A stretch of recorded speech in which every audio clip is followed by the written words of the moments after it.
Ok. Objetivo general. Integrar a nuestros procesos productivos de manera inseparable las correctas prácticas de seguridad y medio ambiente con el fin de resguardar la integridad física de todo el personal involucrado. ¿A qué nos referimos con esto?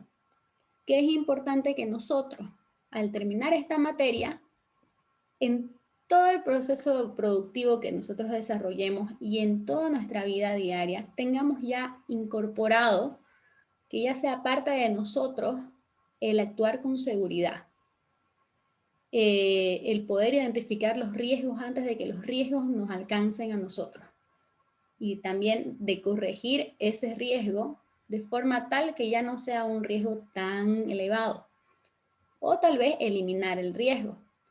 Así también actuar de tal forma que el medio ambiente no sea afectado de manera negativa con nuestras acciones. Como objetivos específicos también tenemos conocer los principios básicos de la seguridad que tienen que seguir para resguardar la salud y el bienestar de las personas. Conocer los aspectos básicos para un espacio de trabajo seguro y amigable con el medio ambiente. Entender la importancia y el impacto que tienen nuestras actividades en nuestro planeta. Y desarrollar en ustedes, los estudiantes, un sentido de observación constante ante los riesgos laborales. Como ustedes pueden entender aquí en el objetivo específico, por medio de estas actividades nosotros llegaremos a conseguir nuestro objetivo general. Al finalizar el programa serán capaces de describir las funciones básicas de la seguridad y el medio ambiente, el impacto de la empresa y el impacto de la empresa en el planeta. Identificar las fuentes de oportunidades para reducir el impacto medioambiental, el impacto negativo. Vamos a corregirlo aquí, ¿ya? Poner en práctica el cumplimiento de la seguridad en el espacio de trabajo. Implementar una gestión correcta de residuos. Identificar acciones que impactan el medio ambiente tanto de manera positiva como negativa. Identificar riesgos potenciales y darle solución antes de que ocurra algún incidente. Capacidades humanas que ustedes desarrollarán en esta materia. Tendrán una capacidad analítica, ya que al momento de ustedes trabajar podrán analizar su entorno y saber qué es lo que no está de la mejor manera. De la misma forma ustedes podrán resolver problemas. Tanto si ustedes identifican un lugar donde consideran que hay algún riesgo, también podrán resolver este riesgo. Y así también si se les presenta un problema, ustedes ya podrán ser capaces de resolverlo. Y también tendrán que trabajar en equipo. Bueno, en la cocina eso es elemental. Ustedes tienen que saber trabajar en equipo, ya que ustedes no están solos en una cocina. Tienen que saber moverse dentro de ella y saber cómo contar con sus compañeros y en qué momento sus compañeros cuentan con ustedes. Esta es la parte que me gustaría que todos tomen apuntes, aunque toda esta presentación va a estar colgada en la plataforma del IGA. Y también, bueno, pero lamentablemente va a estar durante solamente 15 días, ya que ustedes tienen que entrar y descargarlas, si no se nos saturaría mucho la plataforma. El primer examen parcial va a ser de 25 puntos, el segundo examen parcial también será de 25 puntos. El examen final, en el que ya entra absolutamente todo el avance, va a ser de 30 puntos. Tendremos también prácticos y tendremos participación en clase. Una nota máxima será de 100 puntos. Aquí lo tenemos como porcentaje, pero en realidad serían 100 puntos, ¿no? Ustedes acumulan el 100% y ya van a tener la nota máxima que IGA nos proporciona, ¿no? Para poder aprobar el módulo es obligatorio tener un mínimo de 80% de asistencia en este tipo de clases. Ya yo durante la materia voy a sacar screenshot de todos los participantes que tengo conectados en el Zoom. Y de ahí voy a pasarlos a la lista. Además de ello, yo voy tomando nota de todas las personas que aportan en clase, que hacen sus preguntas, porque a mí no me gusta estar hablando sola con una computadora. Creo que a nadie le gusta eso.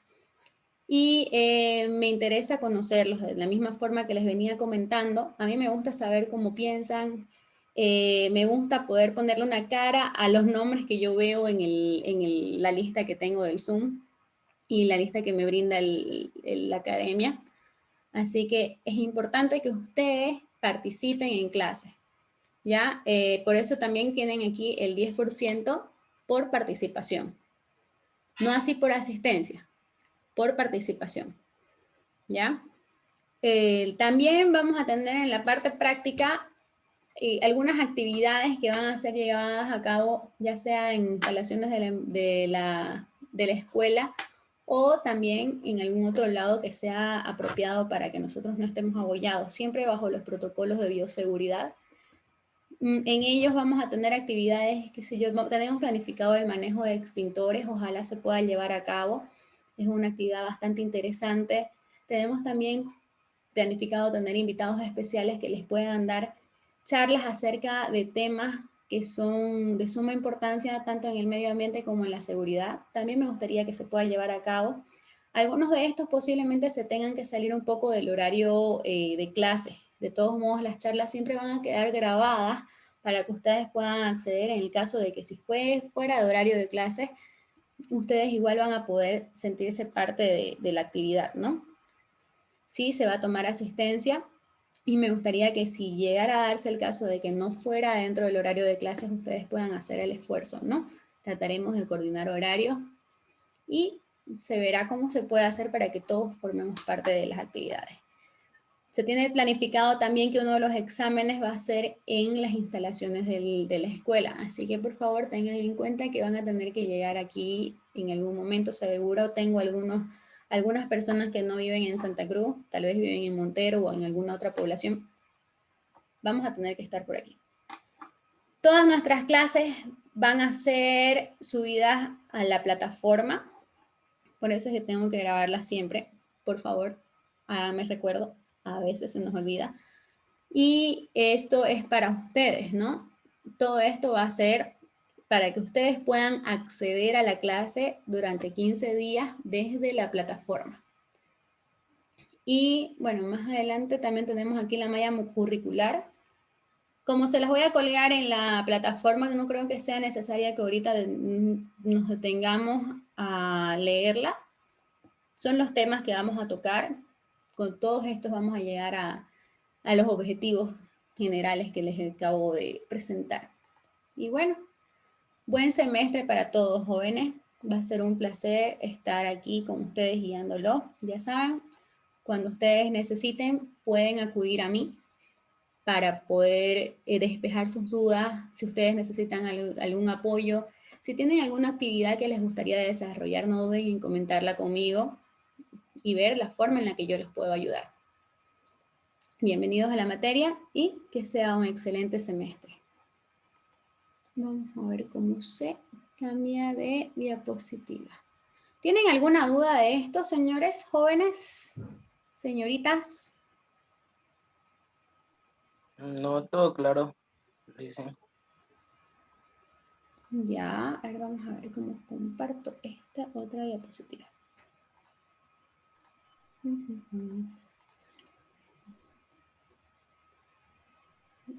Ahorita un ratito, por favor.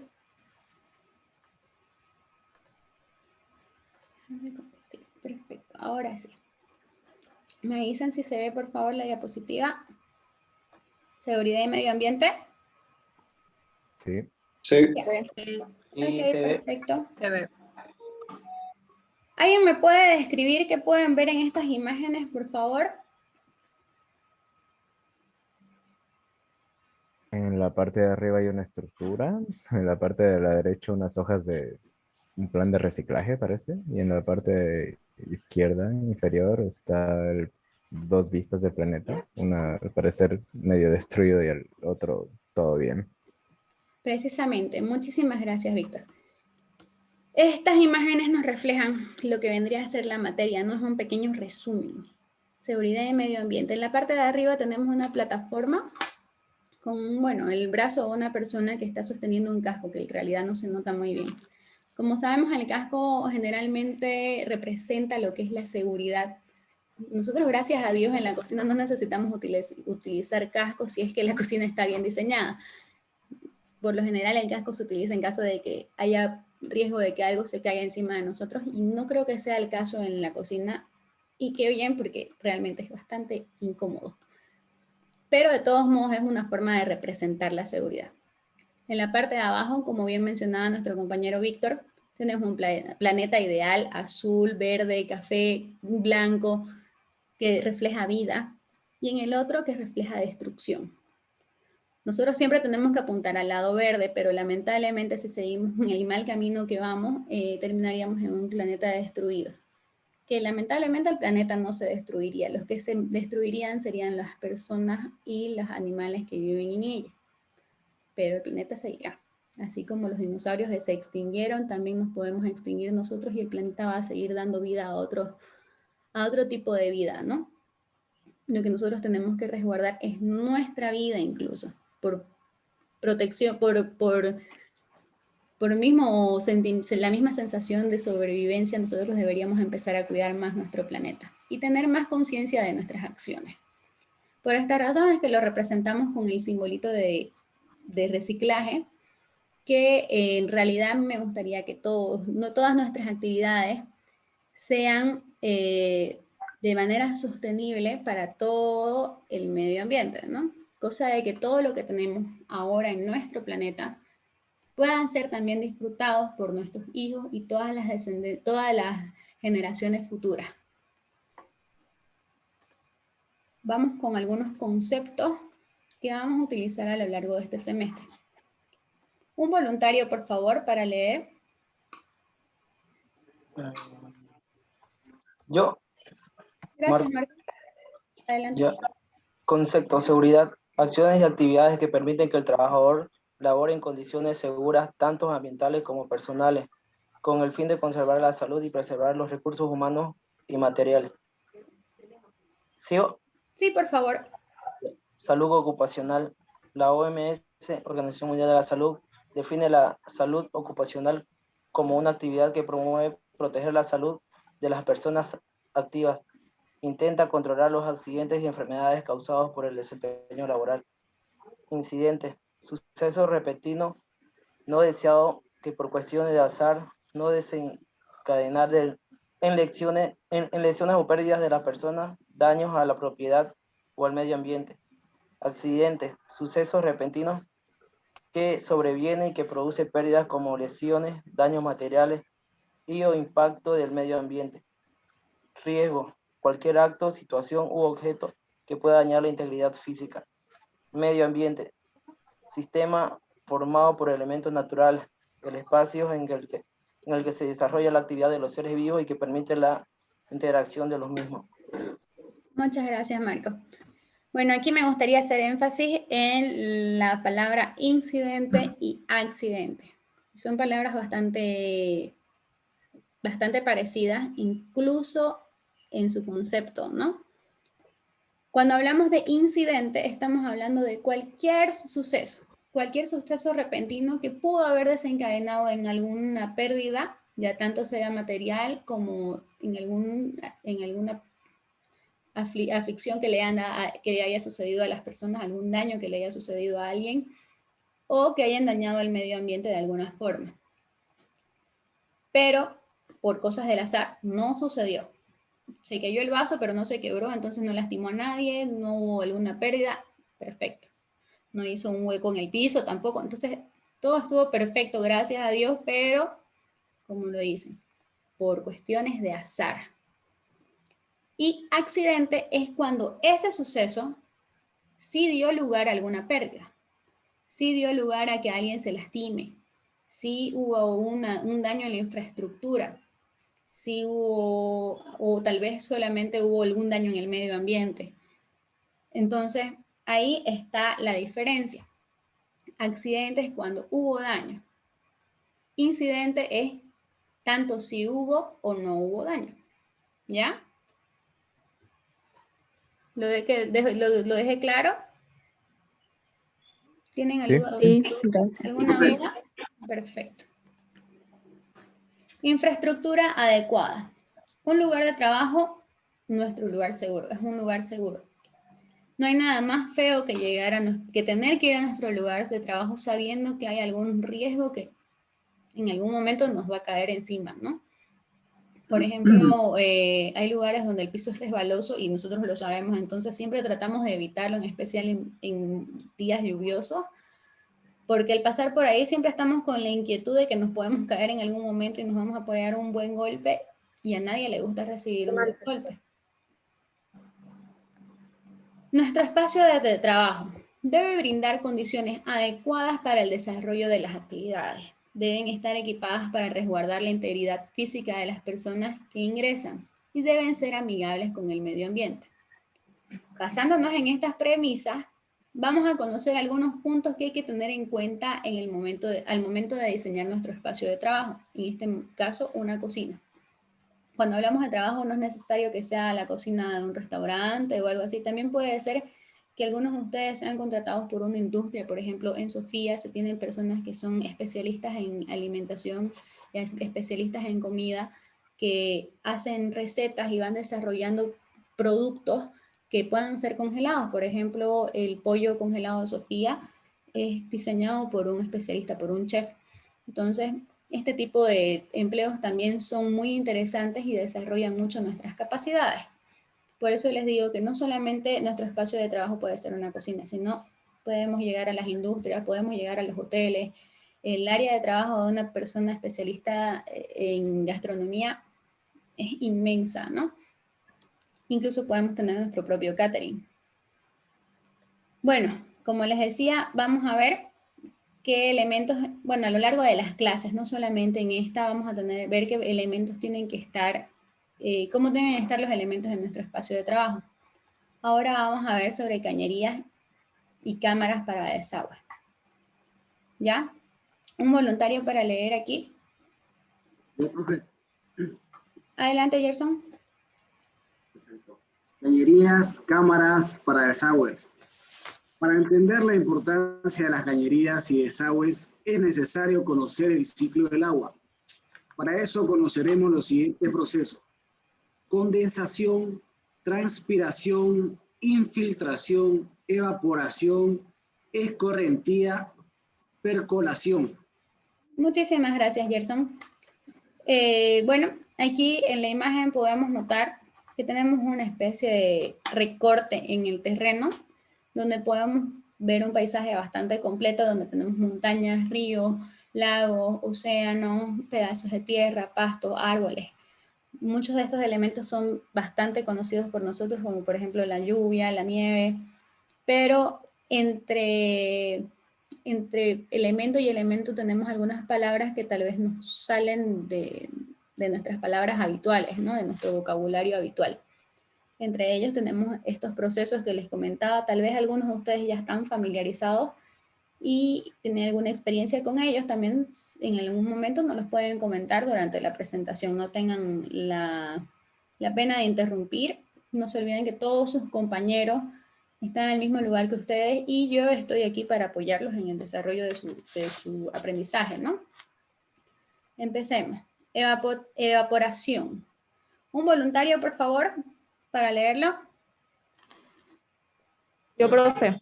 Gracias, Marioli. La evaporación convierte el agua líquida en moléculas gaseosas de vapor de agua debido a la radiación solar. Este cambio de estado implica una absorción de calor necesario para que las moléculas líquidas rompan los puentes de hidrógeno que la unen y pasen al estado gaseoso. Muchísimas gracias, Marioli. Como pueden ver en la imagen, se nota el vapor cómo sale del suelo o, bueno, de los lugares donde había agua. Esto lo llamamos la humedad del ambiente. La evaporación hace que nuestro ambiente se vuelva más húmedo. Santa Cruz es una ciudad bastante húmeda, lo que hace que el calor se potencie y también el frío, que el frío se sienta bastante. Incluso es muy difícil calentarse en Santa Cruz por este fenómeno que sería la humedad del ambiente. Como les explicaba en la descripción, es cuando el agua pasa de ser agua en estado líquido y se convierte en gas. Uno lo ve como se eleva. Incluso cuando nosotros ponemos agua en la caldera, si bien nuestra fuente de calor no va a ser el sol, sino tal vez un fogón o, bueno, nuestro fuego en la estufa, bueno, en la cocina, vamos a notar que al momento de llegar a temperaturas alrededor de los 100 grados, el agua va a empezar a convertirse en vapor. ¿Ya? Entonces, si ustedes tienen alguna duda con esto, si no tienen alguna duda, podemos continuar. Bueno, sigamos. Evapotranspiración. Un voluntario, por favor, para leer. Yo, profe. Gracias, Susana. Ya. Evapotranspiración. Transporte y evaporación del agua desde el suelo a la atmósfera a través de las plantas, principalmente a través de las hojas. Muchas gracias. Como pueden ver en la imagen, y todos sabemos, las plantas necesitan agua para vivir. El agua entra por las raíces, sube por medio del tallo y llega hasta las hojas. Las hojas desprenden vapor de agua. Es lo mismo que sucede con nosotros cuando hacemos algún tipo de ejercicio, cuando elevamos la temperatura corporal, nosotros transpiramos, pero nosotros transpiramos gotitas de agua, que a veces las podemos incluso notar. Son bastante molestas, entonces yo sé que todos la conocen. Pero en las plantas sucede de otra forma. En las plantas sucede en forma de vapor. Esto es producto de su fotosíntesis, ¿no? Necesitan agua, que es lo que extraen de la tierra, necesitan sol para vivir y el producto de esto vendría a ser la evaporación del agua y también otros gases como el oxígeno, que es el que nosotros respiramos. ¿Alguna duda con esto? Ya, No. puedo seguir. Ya saben, si tienen alguna duda, por favor avísenme antes de que pase de diapositiva. Luego también podremos volver a la diapositiva, pero tal vez sea un poco más productivo que lo despejemos en ese momento. Condensación. La condensación del agua es el proceso por el cual el agua pasa de estado gaseoso a estado líquido. Esto lo podemos ver como dicen en las imágenes, como se ve en las imágenes, en las ventanas cuando tenemos un día muy frío afuera y como estamos bien encerrados, la humedad al chocarse con la ventana cambia su estado y se convierte en pequeñas gotitas de agua. Ahí pueden ver cómo se puede dibujar en las ventanas y esas cosas. Yo sé que todos de niños tal vez lo hemos hecho en algún momento. Y en la naturaleza las tenemos como nubes y neblina. Yo les comento en la zona del norte, en estos días que hubo mucha humedad, en la carretera, en el camino por el Cambódromo, estuvo bastante feo para manejar, entonces incluso la neblina se convierte en un factor de riesgo porque si nosotros no manejamos con cautela podríamos ocasionar graves accidentes. Y bueno, esto se debe a que las moléculas de agua estaban condensándose y estaban ahí a una altura en la que nosotros podríamos verlas, ¿no? Bueno, y en las nubes, la idea es que las gotitas de agua que se han condensado se van agrupando y se vuelven visibles, ¿no? Y eso desencadena en la precipitación. Un voluntario, por favor, para leer la precipitación. Sebastián, adelante. Precipitación. Es cualquier forma del agua en la atmósfera que cae de ella y llega a la superficie terrestre. Este fenómeno incluye lluvia, llovizna, nieve, aguanieve y granizo. Para que las precipitaciones se produzcan es necesario que las gotas de agua que forman las nubes aumenten de tamaño entre 10 y 100 veces, momento en el que la gravedad les hará caer a la superficie de la Tierra. Pluvial es lo que Hasta ahí nomás. mueve la caída Después de la lluvia. yo les pasaré, ¿no? Bueno, aquí en la parte de la precipitación, como les decía, teníamos en la condensación, tenemos las nubes en el cielo, que son agrupaciones de minúsculas gotitas de agua. Estas se van a ir agrupando una por una con otra y van a formar gotas más grandes hasta que la gravedad pueda hacer que caigan. No solamente van a caer en forma de agua, también pueden caer en forma de nieve y en forma de granizo, agua-nieve, chubascos y también todos los ejemplos que hemos dado ahí, como se puede ver también en la imagen. Entonces, todo lo que llegara a caer, toda la forma de agua que llegara a caer en el cielo, ya sea en estado sólido o en estado líquido, es una precipitación. Aquí abajo les ponía yo un concepto que surgió, que se va a utilizar más adelante, ¿ya? Pluvial es el agua cuando está cayendo del cielo, el agua que llueve, la caída del agua. Y fluvial, con F, es cuando ya cayó, entonces lo que se produce cuando cae. Ya, esto lo vamos a ver más adelante, lo vamos a utilizar para que lo tengan como concepto. ¿Ya? Ahora vamos a ver, escorrentía. Un voluntario para la escorrentía, por favor. Yo, Inge. Gracias, Gerson. Butze, Inge. ¿Cómo? Butze, Mateo. Ah, Butze, Mateo, perdón. Es que vi primero otro nombre. Gracias, Mateo. Dale, adelante. Escorrentía es un proceso físico que consiste en el escurrimiento del agua de lluvia por la red de drenaje hasta alcanzar la pared fluvial. Muchísimas gracias. ¿Alguien tiene un ejemplo de escorrentía?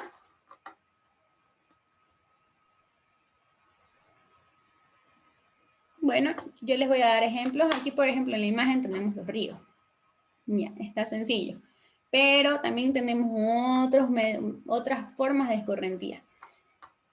Y en realidad, el río vendría a ser la acumulación de toda la escorrentía. Siempre el agua, cuando cae en algún lugar, en alguna superficie de terreno, va a ir hacia una superficie más baja. Porque nosotros sabemos que nuestro terreno, por más plano que parezca, siempre tiene un pequeño desnivel, lo que hace que el agua fluya. Esto sucede en todos los espacios del terreno, tanto en las selvas como en las ciudades, como en las montañas, en especial en las montañas es más notorio. En las selvas nosotros a veces podemos notar que hay pequeños hilitos de agua o tal vez no se puedan notar, no se hayan llegado a acumular, pero siempre el agua termina llegando a un río. A todo este proceso se lo llama escorrentía. En las ciudades también tenemos escorrentía. Nosotros cuando llueve podemos ver cómo el agua va corriendo por las calles y tratan de llegar hasta el alcantarillado, hasta el sistema de drenaje que vendría a ser los canales tal vez. Ahí es donde se alivia un poco la inundación que pueda existir a raíz de la lluvia, ¿no? Entonces también ahí tenemos escorrentía. Gracias a esto, bueno, la escorrentía es la forma en la que la naturaleza limpia, en la forma en la que la naturaleza va arrastrando todo lo que está de más en el suelo y lo va llevando hasta el agua. En el agua es donde se aceleran todos los procesos, ¿no? Generalmente cuando tenemos agua tenemos muchos microorganismos, los cuales se encargan de depurar el agua. Lamentablemente nosotros al botar basura en la calle y al no tener cuidado con nuestros residuos, mandamos demasiados contaminantes al río, cosa de que al agua le es imposible depurar todo. Entonces tenemos el problema de que un vaso de plástico, una botella, el río no se va a poder encargar de limpiarla. Entonces, eso tenemos que tenerlo en nuestra cabeza y cada vez que nosotros estemos consumiendo algo, tenemos que saber dónde tenemos que ponerlo para que tenga una disposición final adecuada. Porque si llega a caer en la calle y nadie lo recoge, esto va a terminar en nuestras redes de drenaje, en nuestros canales, y nos va a causar serios problemas. Aquí tenemos otro tema que es importante, que es la infiltración. ¿Alguien que me lo pueda leer, por favor? Sí, yo, profe. Adelante. Infiltración. Ocurre cuando aguas procedentes de las precipitaciones o de almacenes superficiales, deshielo, ríos, lagos, inicia un movimiento descendente adentrándose en el subsuelo, pudiendo alcanzar diferentes profundidades en función de las condiciones. Muchísimas gracias, Mateo. Aquí les voy a agrandar un poco esta imagen que vamos a analizar. En esta imagen podemos ver bastantes palabras que me gustaría explicárselas una por una. Bueno, aquí tenemos unas flechitas rojas que van a representar la caída del agua. El agua puede llegar al río por medio de escorrentía, que es lo que les mostraba en el ejemplo anterior, y a través del suelo, pasando a través del suelo. No sé si ustedes han visto que cuando llueve se forman charcos, que es agua que no ha corrido. Bueno, generalmente esto se da en el suelo, ¿no? Cuando hablamos de charcos de lodo, entonces no tanto en las calles, porque en las calles se va a evaporar ya que no puede pasar el agua a través del suelo. Pero donde tenemos pasto, donde tenemos tierra, va a suceder este fenómeno, es la infiltración, que es el paso del agua a través del suelo. Entonces, esto ayuda a que las plantas puedan tener agua a disposición, ya que sus raíces están en el suelo. Entonces van a absorber el agua del suelo, que ha absorbido el suelo, y lo van a utilizar para sus procesos vitales. Tenemos aquí una palabra, un concepto que sería el nivel de agua subterránea. Vendría a ser la napa freática, que también se lo conoce, capa freática, que vendría a ser el nivel donde el agua está saturada, donde ya no le puede entrar más agua. Entonces, si llega más agua, este nivel va a ir subiendo. Y llega un punto en que tal vez llegará a sobresalir este nivel. Entonces hay que esperar un poco para que se vaya desaturando el nivel. También tenemos acuíferos subterráneos, que es el lugar de donde nosotros sacamos agua mediante los pozos mediante los pozos artesianos. Aquí tenemos en Santa Cruz nuestra fuente de agua son precisamente los pozos. Aguapac extrae el agua de muy grandes profundidades, entre 150 y 200 metros, tal vez un poco más. Las industrias también tienen sus pozos de extracción de agua. Y también en las poblaciones no muy lejanas, también tenemos lugares donde hay pozos, ¿no? Sin ir muy lejos, en las quintas ahí alrededor de Guarnes, donde no hay alcantarillado, donde no llega el agua potable, ahí tenemos, las personas necesitan hacerse sus propios pozos para poder extraer agua y tener una fuente de agua que puedan utilizar. Bueno, ¿cuál es el problema con el agua extraída de los pozos? El agua extraída de los pozos no siempre no siempre es potable. Ya que está extraída desde el fondo de la tierra, muchas veces tiene minerales que pueden ser dañinos para nuestra salud. Además, también tenemos el problema de que si nuestro suelo está contaminado, el agua que se infiltre por el suelo se va a infiltrar arrastrando todos los contaminantes del suelo.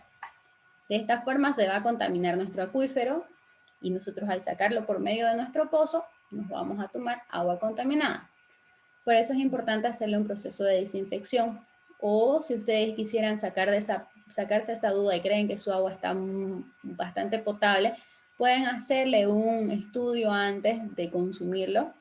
Y si van a utilizar lo que sé yo en algún restaurante o en algún campo de concentración tal vez de petrolera, ¿no? Pueden hacerle un estudio, vale la pena, y saber qué tan potable es su agua, qué tan contaminada está, entonces qué tipo de tratamiento podrían hacerle, si es que lo necesitara. Si le sale de manera positiva, también puede ser que su pozo esté sacando agua bastante pura. Pero eso también nos lleva a un cuidado extra que tenemos que tener. Siempre tenemos que saber que todo lo que nosotros botemos al suelo va a llegar a contaminar nuestra fuente de agua. Así sea un acuífero subterráneo o así sea el río. Porque si bien el agua puede entrar por el suelo, el agua dentro del suelo no se va a quedar quieta. De a poco va a ir avanzando hasta llegar a un río, a un lago, a un océano, hasta el punto más bajo del terreno, ¿no? Esta es la forma en la que actúa el agua. siempre va a ir buscando el punto más bajo del terreno, que ese vendría a ser, en todo el mundo vendrían a ser los océanos, ¿no? Entonces los ríos van a ir bajando, se van a ir juntando con otro río y así de la misma forma van a ir llegando al océano. ¿Alguna duda con este tema? ¿Algún aporte? ¿Alguien que tenga alguna observación, que haya vivido algo que les gustaría compartir con nosotros? Siéntase libre de comentarlo. Perfecto. Pasaremos a la siguiente diapositiva. Bueno, ¿en qué parte entramos nosotros? Aquí tenemos una imagen donde nos muestra un poco de lo que es la actividad del ser humano. Tenemos ciudades, tenemos poblaciones, tenemos bosquecillos, también tenemos crianza de animales, que gracias a ellos es que nosotros tenemos carne a disposición para nuestra alimentación, centros comerciales, también tenemos parqueos, también podemos ver construcciones, vemos también una industria y una planta de tratamiento de agua. De manera ideal, todo el agua que nosotros consumimos debería pasar por una planta de tratamiento de agua. Ya más adelante lo vamos a ver. El ser humano en promedio utiliza 150 litros de agua al día, la cual de alguna forma termina en ríos, lagos y océanos, o nuestros acuíferos subterráneos. ¿Qué significa esto? Sí, ustedes van a decir, me están achacando 150 litros de agua, yo no consumo tanto. Es un promedio. Entonces, también tenemos que tener en cuenta que nosotros no somos conscientes de toda el agua que nosotros utilizamos. Nosotros deberíamos tomar entre 2 y 3 litros de agua al día para mantener nuestro cuerpo debidamente hidratado, lo cual no siempre sucede, pero pongámosle que utilizamos 3 litros para este efecto, ¿no? También utilizamos agua para bañarnos, para lavar los platos, para regar el jardín, para lavar el auto, para darle comida, darle agua a nuestros perros, para cocinar, para todo utilizamos agua. Y de gota en gota se va acumulando. Si bien no llegamos a consumir así diariamente, que sale de nuestro grifo 150 litros de agua, sí se acerca bastante. Además, que a este promedio sumamos la cantidad de agua que utilizan las industrias de nuestro entorno, ¿no? Entonces, toda el agua que extraen las industrias y que utilizan es metida en el cálculo de nuestro consumo de agua. Si no, el consumo de agua de las industrias no tendría dueño, digámoslo así. Entonces, y al mismo tiempo también nosotros llegamos a consumir, nosotros estamos vestidos, entonces la industria textil ha elaborado un producto para que nosotros lo utilicemos. Entonces también las industrias de bebidas, las industrias de papel, todas las industrias utilizan agua durante sus procesos y esto es atribuido a la población, ¿no? Por eso es que en lugares donde está más desarrollado el sector industrial, el consumo promedio por persona es más elevado. Por ejemplo, en Santa Cruz está oscilando entre 180 litros de agua por persona. En La Paz, si no me equivoco, es cerca de 160, 150 y así. A medida que haya más industrias, el consumo de agua por persona va a ser mayor. No quiere decir que nosotros botemos más agua, sino que nuestras industrias utilizan agua que es dividida entre los pobladores. Ojo, no se nos cobra por esa agua.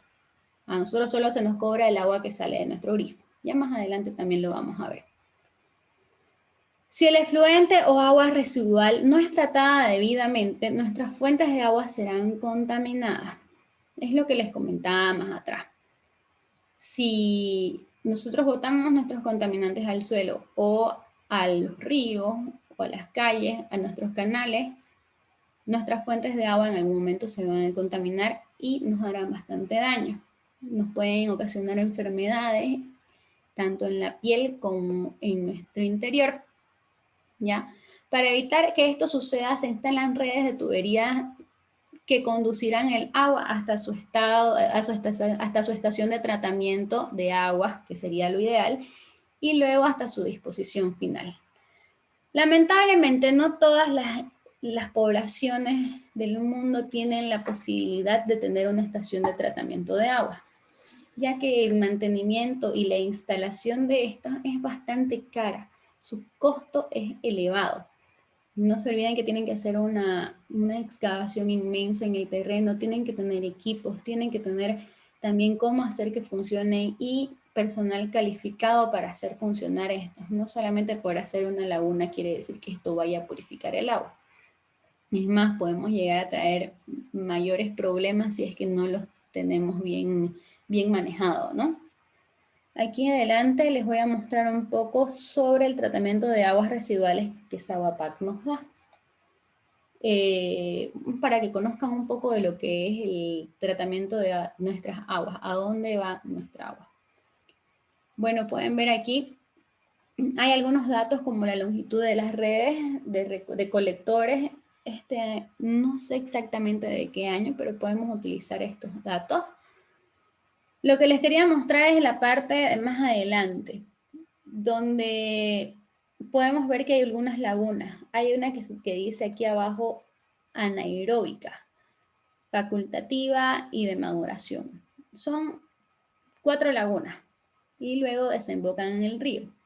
La anaeróbica significa que tiene bacterias que viven sin necesidad de oxígeno. La facultativa significa que tiene en el fondo bacterias que no necesitan oxígeno y en la parte de arriba que sí necesitan oxígeno.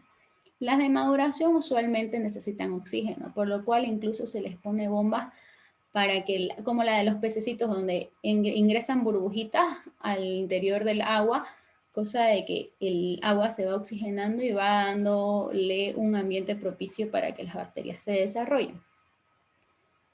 La naturaleza es tan sabia que lo que nosotros desechamos, nuestras heces fecales, pongámoslo así, a otros seres vivos les sirven. En este caso son las bacterias. El mismo proceso que ocurre aquí en un sistema de tratamiento de aguas residuales, ocurre también en los ríos, pero a menor velocidad. Miren, al final de cuentas no es que Dios haya preparado unos sistemas de tratamiento como el de Saguapac en la naturaleza, porque sería medio caótico, pero todos los desechos de los animales, todos los desechos de las personas que viven en el monte, todo en el momento llega al río, y incluso antes de que llegue al río ya la naturaleza se ha encargado de ir separándolo y degradándolo. Incluso en el río tienen bastantes bacterias que van desarrollando, bueno, que van purificando el agua. En las piedras también se crean algunas algas, algunos tipos de plantas que son capaces de depurar el agua que nosotros contaminamos o que contaminan la misma vida del lugar, ¿no? Que pueden ser también animales. El problema es cuando nosotros agregamos al río el contaminante con demasiada velocidad. Entonces el río está preparado para recibir cierta cantidad de contaminación, que es lo que se produce en la vida, producto de la vida de su alrededor, de los animales, de las plantas, de la erosión. Entonces, el río puede depurar lo que hay a su alrededor. Pero si nosotros tenemos una industria que se dedica a, qué sé yo, puede ser un matadero, que empezamos a botar el agua al río, nuestro río se va a contaminar sin lugar a dudas, porque el río no va a ser capaz de depurar esa cantidad de agua y de contaminación extra, o por lo menos no lo suficientemente rápido. Entonces, si nosotros llegáramos a tomar agua de ese río, podríamos contraer enfermedades. Los animales que viven en él y todo el tipo de vida, ya sea microbiológica o algún tipo de pez, va a llegar a morir. Por eso es que también decimos que hay ríos muertos, ¿no? Porque nosotros hemos llegado a contaminarlo. ¿Alguna duda con este tema? Bueno, esta parte del tratamiento es bastante amplia, ¿no? Sí, si bien, bueno, me gustaría que ustedes lo conozcan un poquito a grandes rasgos, no es necesario que lo estudien a profundidad, ya que son semestres enteros de universidad, incluso hay maestrías de este tema. Pero es importante que conozcamos nuestra realidad. Nosotros, al largar la cadena, estamos haciendo que el agua ingrese a este proceso. Al lavar los platos, todo el agua que se da por nuestro drenaje ingresa a este proceso. Santa Cruz, gracias a Dios, cuenta con este tipo de tratamiento. Nos lo brinda Sabopac, lo cual no es gratis. Todo el agua que nosotros pagamos en Sabopac, la factura de agua que nos llega, ya incluye en el precio del agua que consumimos el tratamiento del agua que desechamos, que va directamente proporcionada a la cantidad de agua que consumimos. De la misma forma ocurre con las industrias. Las industrias pagan por su tratamiento de agua. Entonces, por eso es que yo les decía que no es que las industrias, bueno, que nosotros pagamos por el agua, por el tratamiento de agua de las industrias, ¿no? Las industrias pagan por su proceso. Redes de saneamiento. Un voluntario, por favor, para leer. Yo, profe. Ya, gracias. Las redes de saneamiento. Las redes del alcantarillado tienen numerosas funciones, pero la principal de todas es hacer desaparecer aguas negras en las calles, que contienen gran cantidad de desechos y suciedad. Una red de alcantarillado está constituida por tuberías que funcionan haciendo presión y se encuentran bajo la vía pública. Este servicio está considerado como un servicio básico, ya que ayuda al saneamiento de las poblaciones y evita la aparición de numerosas enfermedades. Muchas gracias, Yusera. Bueno, aquí podemos ver un modelo de canal, ¿no? La idea de los canales abiertos es que lleven agua es un drenaje fluvial, entonces llevan agua de lluvia. Aquí podemos ver que tienen unas especies de rejillas o bolsones donde acumulan los elementos sólidos que no corresponden al agua, que no deberían estar en el canal. Generalmente estos son instalados con el objetivo de agarrar hojitas, ramitas, cosas que de forma natural van a llegar al río. Entonces le ayudan un poco en la depuración. Pero lamentablemente, gracias a los malos hábitos que nosotros tenemos, en el río, en el canal no solamente podemos ver este tipo de contaminantes, también tenemos bolsas plásticas, vasos, cucharillas. He visto en los canales hasta televisores, mesas, cosas que de ninguna forma deberían estar allí, ni siquiera sé cómo han llegado. Hay gente que por falta de cultura general bota todos sus desperdicios al río al canal pensando que ese es el lugar donde se van a eliminar. Pero si bien se eliminan de su espacio, de su entorno, y nunca se van a desaparecer por obra y arte de magia. Entonces sí van a desaparecer de su vista, pero sí van a seguir existiendo más adelante y perjudicando a otras personas o a otros seres vivos, ¿no? Tenemos que empezar a ser un poco más conscientes con lo que nosotros desechamos y dónde lo desechamos. Pasemos a la siguiente diapositiva. ¿Qué sucedería sin el alcantarillado sanitario o sin el sistema de drenaje? Numerosas ciudades del planeta quedarían inundadas, ya que el agua se estancaría en diferentes zonas y serían lugares intransitables. No solamente intransitables, sino también inhabitables. Ustedes han visto cómo en Santa Cruz, bueno, y alrededor de Bolivia, con tanta lluvia, hay poblaciones enteras que han estado inundadas. Sin ir muy lejos, barrios de alrededor del centro de la ciudad han estado inundados, donde han habido pérdidas increíbles. Gracias a Dios no han habido pérdidas de personas, pero todas las personas que han sufrido una inundación han tenido una pérdida material invalorable, porque al final de cuentas nosotros en nuestra casa resguardamos todo nuestro trabajo, todo lo que hemos podido comprarnos a lo largo de nuestra vida, lo cual nos facilita un poco la vida. Pero al momento de entrar el agua al hogar, todo se moja, entonces la humedad elimina todo, ¿no?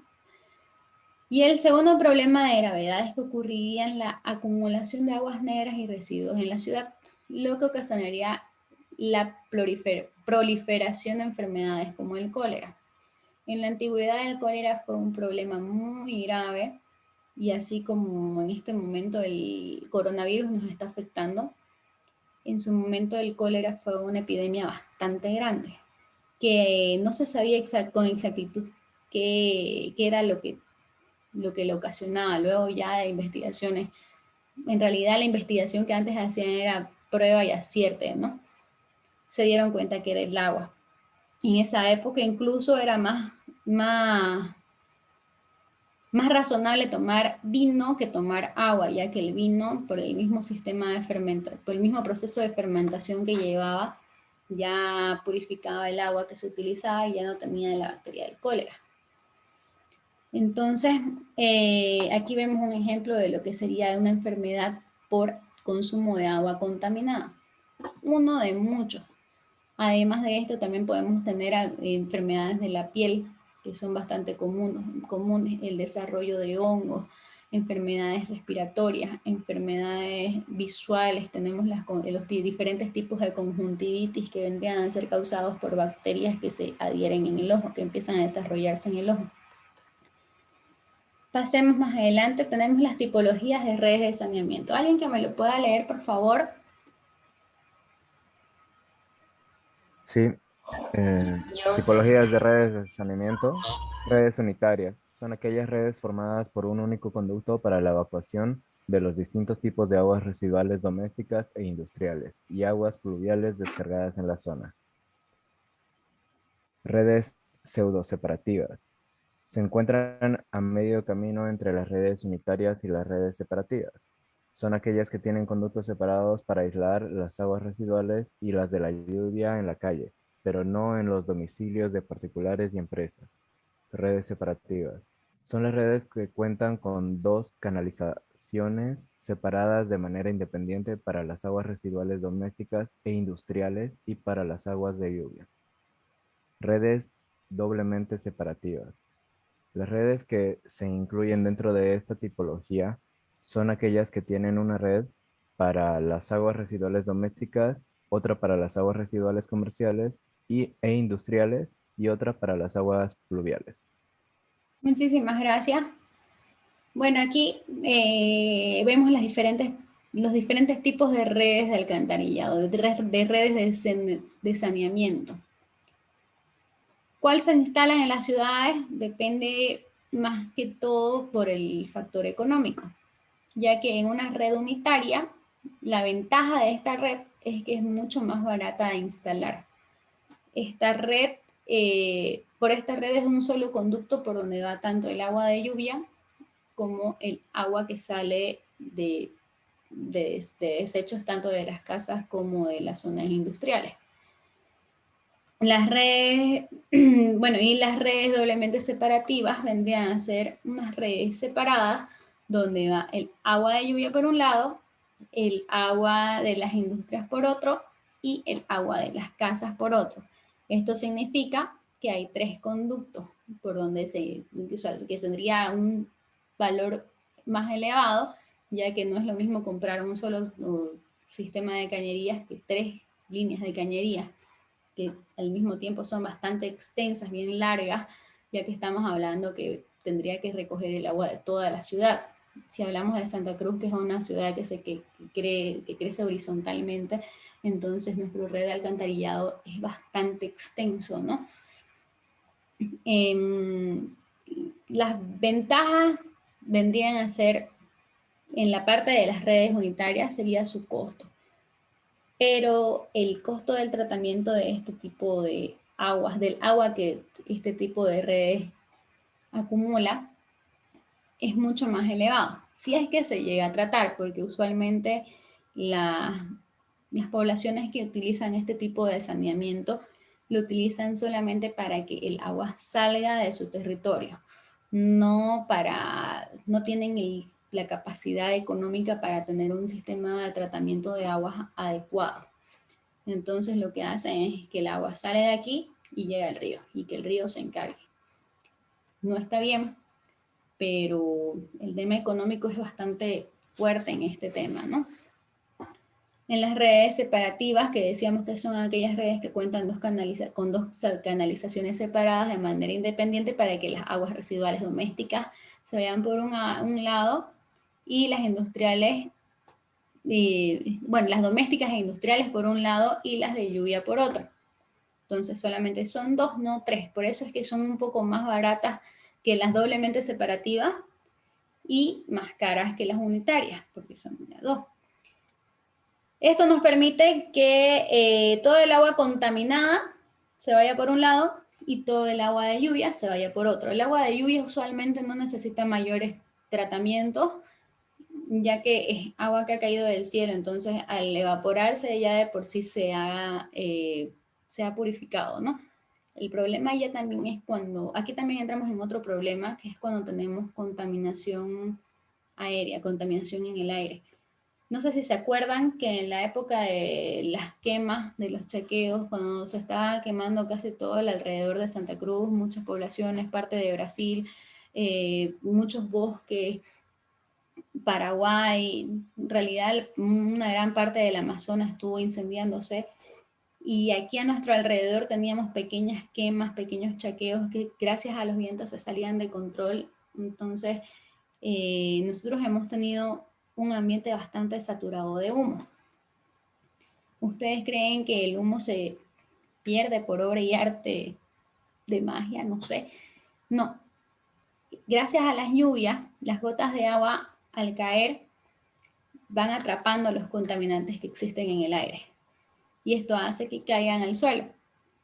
Y como les decía, del suelo van ingresando al torrente de agua, ¿no?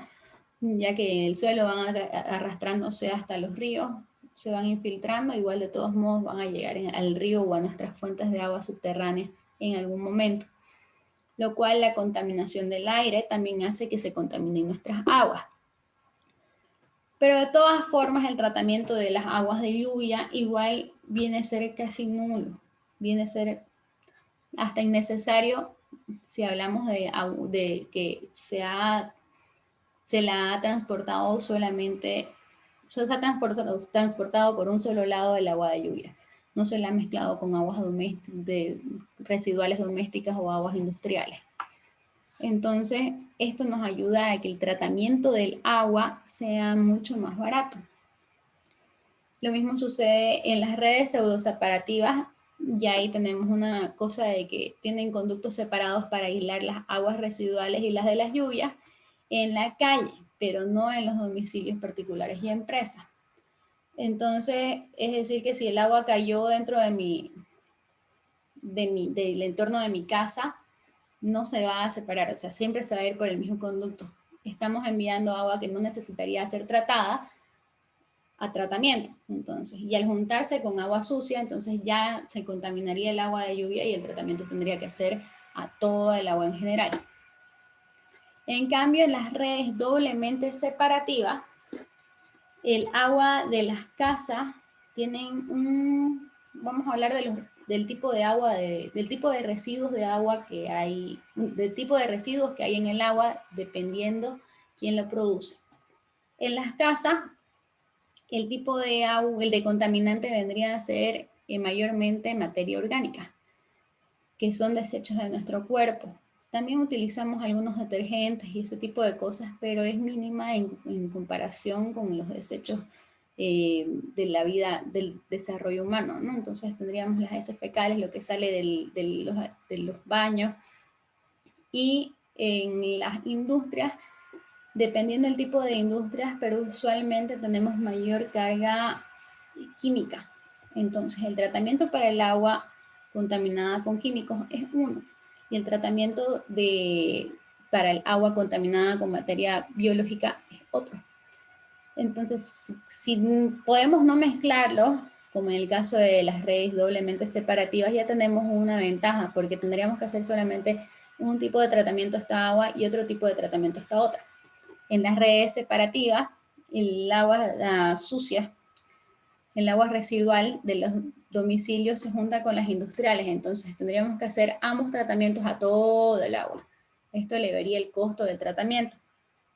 En cambio, en las redes doblemente separativas, el agua de los hogares llega a un sistema de tratamiento y el agua de las industrias llega a otro sistema de tratamiento. Cada industria paga en función al agua que consume y en este caso Saguapac se encarga de hacer el tratamiento. Todo lo que nosotros pagamos es tanto para poder extraer el agua y hacer que llegue a nuestras casas, como para el tratamiento de agua de ella, ¿no? ¿Queda alguna duda con este tema? Aprovechen No. ahorita, porfa. Está todo claro. Muchas gracias, Isis. Aquí, bueno, pasemos a las recomendaciones.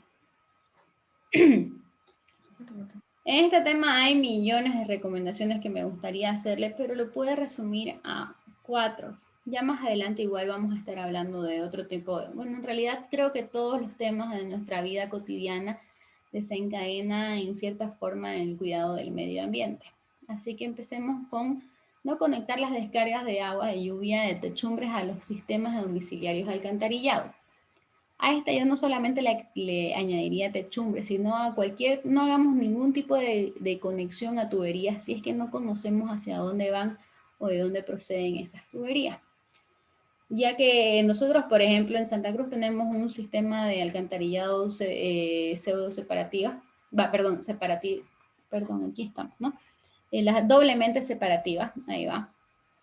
Entonces, si nosotros conectamos el agua de lluvia a nuestro alcantarillado sanitario, estaríamos enviando agua que no necesita tratamiento a tratamiento y estaríamos saturando nuestro tratamiento de agua, nuestras lagunas, lo cual es bastante arriesgado, ya que podríamos llegar a tener problemas en nuestro tratamiento de agua. Si es que todos conectamos nuestro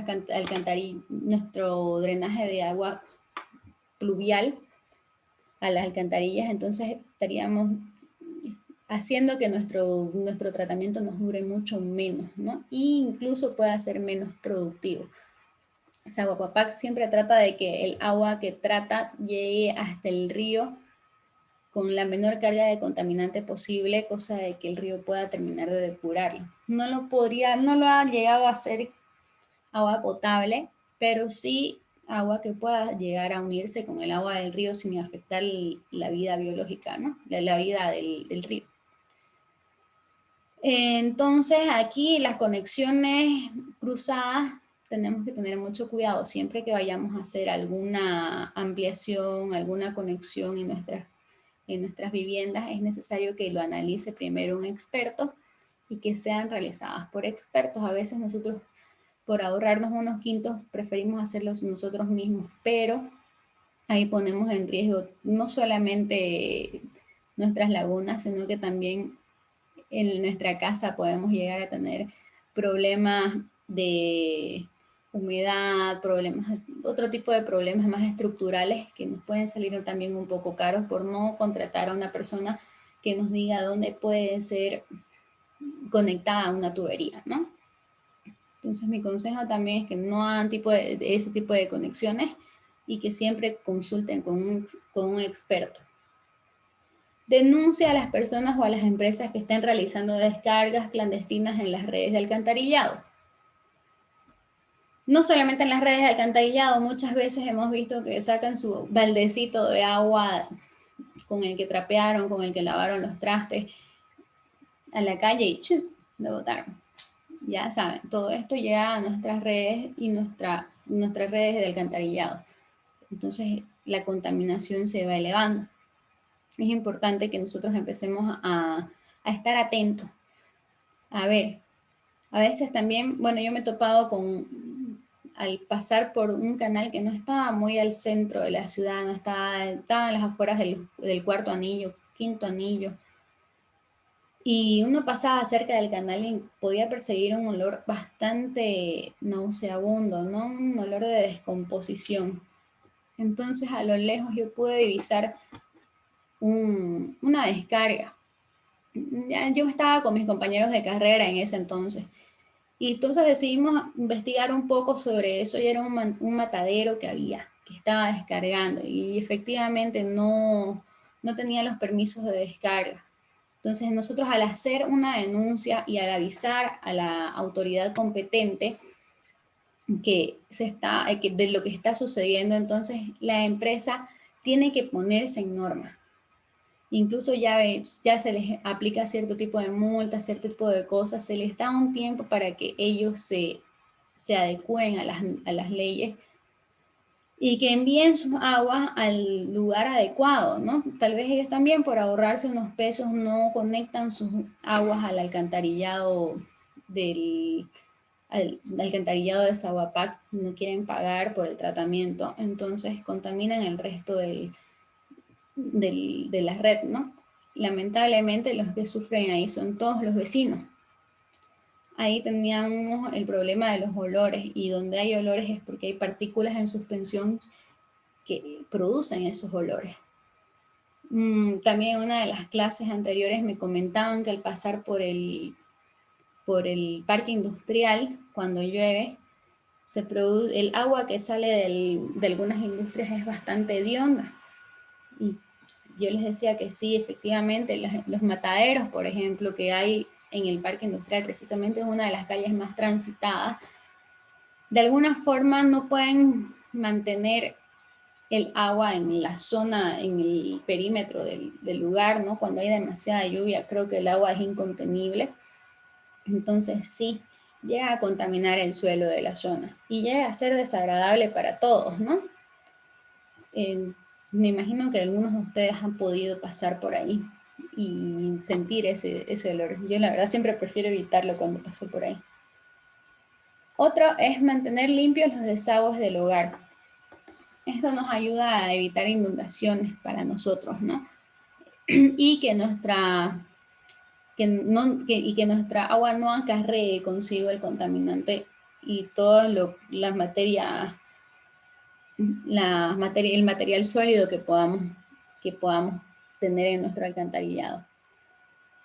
Aquí yo conocí lugares, casas donde he visto cómo limpiaban el drenaje porque tenían árboles alrededor, entonces las mismas hojas que caían tapaban la tubería y eso ocasionaba que se les inunde la casa. No estamos hablando de lugares muy alejados, eran casas dentro del cuarto anillo, pero ellos eran conscientes de que tenían que hacer esa limpieza porque si no la llegaban a hacer, siempre se les entraba el agua. Peor con las lluvias torrenciales que hay en estas últimas épocas, es importante que estemos atentos con esto. Nuestro siguiente consejo es no abra las tapas de alcantarillado en días de lluvia. Yo aquí lo recortaría, no abra las tapas de alcantarillado directamente. Las tapas de alcantarillado tienen que ser abiertas por expertos en el área. Para eso, si nosotros tenemos la necesidad de abrir una tapa de alcantarillado, es importante que nosotros nos comuniquemos con el personal responsable de ello. Incluso tenemos una línea de emergencias sanitarias gratuita en Santa Cruz que hace que es el encargado de solucionar estos problemas. Se han topado con casos en los que dentro del alcantarillado han podido escuchar gatitos.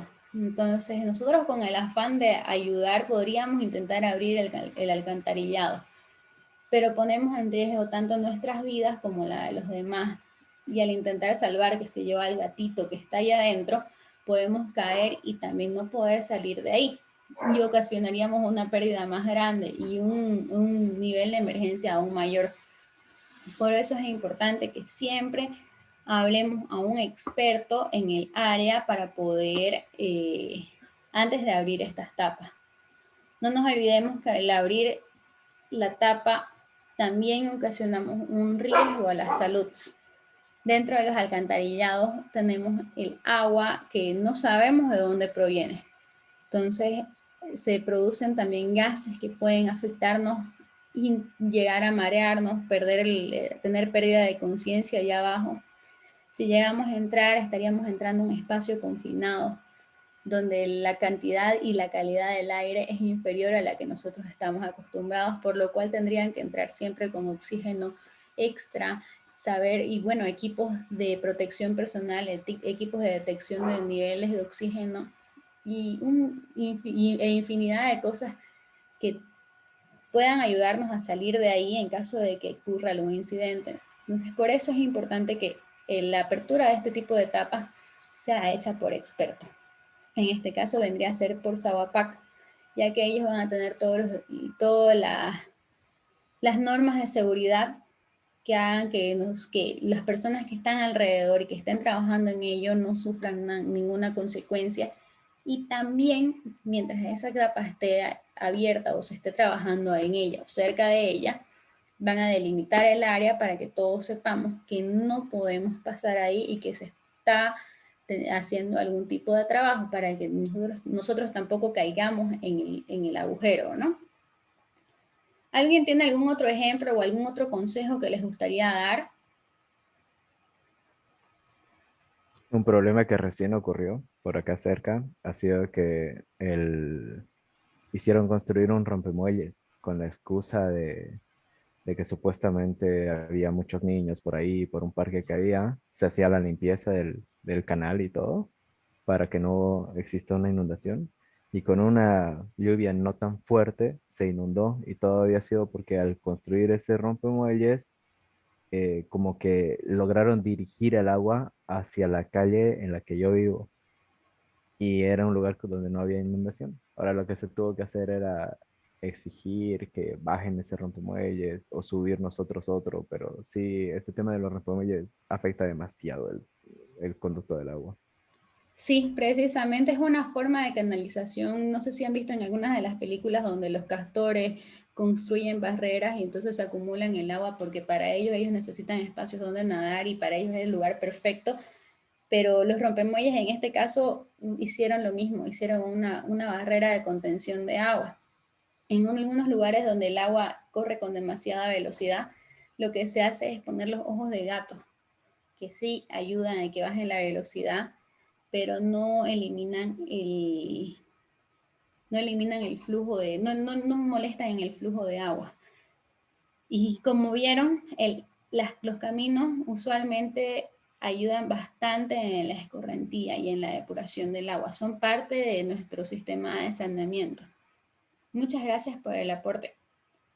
¿Alguien tiene algún otro aporte? ¿Conoce alguna otra anécdota que les haya sucedido? Me imagino que todos debemos tener algo que contar gracias a estos acontecimientos de lluvia.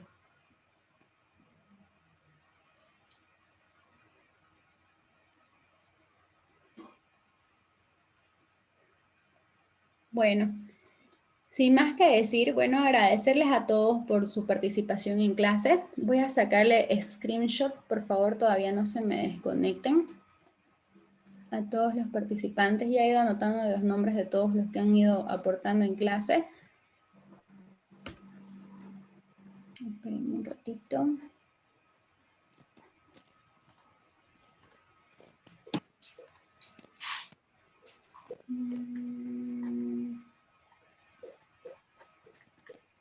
¿Dónde está?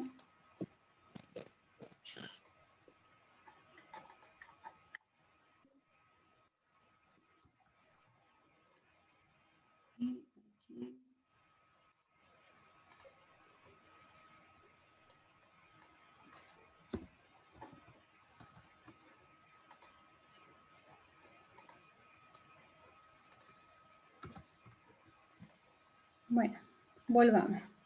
Muchísimas gracias, chicos, por su asistencia, por su participación. Fue un placer conocerlos.